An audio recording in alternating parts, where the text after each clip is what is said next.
कुरुक्षेत्र के मैदान में जहां धर्म युद्ध की तैयारी हो रही थी, अर्जुन चिंता और दुविधा से घिरे थे। वह अपने ही रिश्तेदारों और गुरुओं के खिलाफ युद्ध करने के विचार से विचलित हो गए थे। उनके मन में कई सवाल उठ रहे थे और वह अपने कर्तव्यों को लेकर असमंजस में थे। उनके सारथी श्री कृष्ण ने उन्हें गीता का दिव्य ज्ञान दिया। श्री कृष्ण ने अर्जुन को समझाया कि यह युद्ध केवल एक भौतिक संघर्ष नहीं है, बल्कि आत्मा और धर्म का भी युद्ध है। उन्होंने अर्जुन को अपने कर्तव्यों का पालन करने और निष्काम कर्म की महत्ता को समझाया। यह ज्ञान न केवल अर्जुन के लिए था, बल्कि हर उस व्यक्ति के लिए था जो जीवन के भ्रमों से जूझ रहा है। श्री कृष्ण का उपदेश आज भी उतना ही प्रासंगिक है जितना तब था। यह हमें सिखाता है कि जीवन में आने वाली चुनौतियों का सामना कैसे करना चाहिए और अपने कर्तव्यों का पालन कैसे करना चाहिए। श्री कृष्ण ने गीता के 6 अध्याय के 4 श्लोक में कहा, न एव किंचित कर्माणस्ति न क्रिया न विद्यते। इस श्लोक का गहरा अर्थ है और यह हमें जीवन के महत्वपूर्ण सिद्धांतों की याद दिलाता है। इसका अर्थ है कि मनुष्य को कभी भी कर्म न करने की इच्छा नहीं करनी चाहिए और न ही उसे कर्म से विमुख होना चाहिए। हमें अपने कर्तव्यों का पालन करते रहना चाहिए, चाहे परिस्थितियां कैसी भी हों। यही गीता का संदेश है जो हमें जीवन में सही मार्ग दिखाता है। यह श्लोक हमें कर्म और आसक्ति के बीच के सूक्ष्म अंतर को समझाता है। कर्म, जो जीवन का अभिन्न हिस्सा है, हमें आगे बढ़ने और अपने लक्ष्यों को प्राप्त करने के लिए प्रेरित करता है। लेकिन जब हम अपने कर्मों के परिणामों से जुड़ जाते हैं, तो यही आसक्ति हमारे दुख का कारण बनती है। कर्म जीवन का सत्य है, यह तो अनिवार्य है।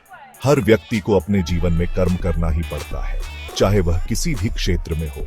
यह हमारे अस्तित्व का आधार है। लेकिन कर्मों से उत्पन्न होने वाली आसक्ति ही दुख का कारण बनती है। जब हम अपने कर्मों के परिणामों से अत्यधिक जुड़ जाते हैं, तो हम मानसिक तनाव और चिंता का अनुभव करते हैं। जैसे एक जुलाहा कपड़े बुनता है, वैसे ही हमें भी अपने कर्तव्यों का पालन करना चाहिए। जुलाहा अपने काम में पूरी निपुणता और ध्यान लगाता है, लेकिन वह अपने बुने हुए कपड़े से आसक्त नहीं होता। लेकिन जैसे जुलाहा बुने हुए कपड़े से आसक्त नहीं होता, वैसे ही हमें भी अपने कर्मों के फलों से आसक्त नहीं होना चाहिए। हमें अपने कार्यों को पूरी निष्ठा और समर्पण के साथ करना चाहिए, लेकिन उनके परिणामों से मुक्त रहना चाहिए। यही सच्चा योग है, कर्मों में कुशलता और फलों के प्रति उदासीनता। जब हम अपने कर्मों को बिना किसी आसक्ति के करते हैं, तो हम सच्ची शांति और संतोष का अनुभव करते हैं।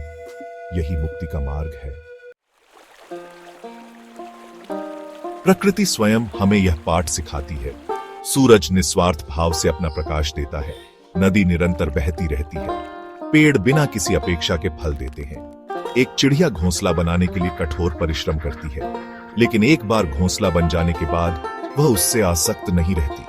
इसी प्रकार हमें भी अपने कर्तव्यों का पालन पूरी निष्ठा से करना चाहिए, लेकिन उनके फलों की चिंता नहीं करनी चाहिए। गीता का यह श्लोक हमें योगी बनने का आह्वान करता है। यह हमें प्रेरित करता है कि हम अपने भीतर की शांति और संतुलन को खोजें और जीवन के हर पहलू में इसे लागू करें। एक ऐसा व्यक्ति जो जीवन के द्वंद्वों से ऊपर उठ चुका है, जो हर परिस्थिति में स्थिर और शांत रहता है और अपने मन को नियंत्रित कर सकता है। यह कोई आसान मार्ग नहीं है, लेकिन यह एकमात्र मार्ग है जो हमें सच्ची मुक्ति और आनंद की ओर ले जाता है। इस मार्ग पर चलने के लिए हमें धैर्य, समर्पण और आत्मनियंत्रण की आवश्यकता होती है। आइए हम सभी श्री कृष्ण के संदेश को अपने जीवन में उतारें और कर्मयोगी बनें। यह हमें सिखाता है कि हम अपने कर्तव्यों का पालन करें, बिना किसी फल की इच्छा के। कर्म करते रहे, लेकिन आसक्ति के बंधन से मुक्त होकर। यह हमें सच्ची स्वतंत्रता और आंतरिक शांति की ओर ले जाता है।